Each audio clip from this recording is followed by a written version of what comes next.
ಕೋಲಾರ ಜಿಲ್ಲೆಯಲ್ಲಿ ಪಡಿತದಾರರಿಗೆ ಹೊಸ ಸಂಕಷ್ಟ ಎದುರಾಗಿದೆ. ಸರ್ವರ್ ಸಮಸ್ಯೆಯಿಂದ ಪಡಿತದಾರರಿಗೆ ಇನ್ನಿಲ್ಲದ ಕಾಟ ಶುರುವಾಗಿದೆ. ರಾಜ್ಯ ಸರ್ಕಾರದ ಆಹಾರ ಇಲಾಖೆ ಅವೈಜ್ಞಾನಿಕವಾಗಿ ಕಾರ್ಯನಿರ್ವಹಣೆ ಮಾಡಿದೆ.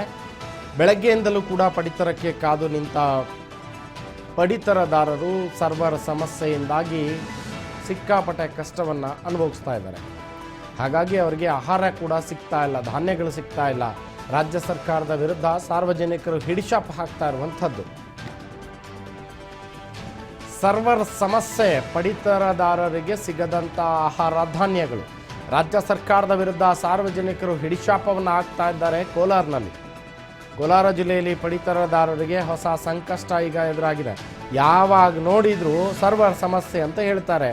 ಬಡವರಿಗೆ ಸಿಗಬೇಕಾದಂಥ ಆಹಾರ ಧಾನ್ಯಗಳು ಸಮಯಕ್ಕೆ ಸರಿಯಾಗಿ ಸಿಗೋದಿಲ್ಲ ಅನ್ನುವಂಥದ್ದು ನಾವು ದೃಶ್ಯದಲ್ಲಿ ನೋಡ್ತಾ ಇದ್ದೀವಿ. ಹೇಗೆ ಜನ ಕಾದು ಕುಳಿತಿದ್ದಾರೆ.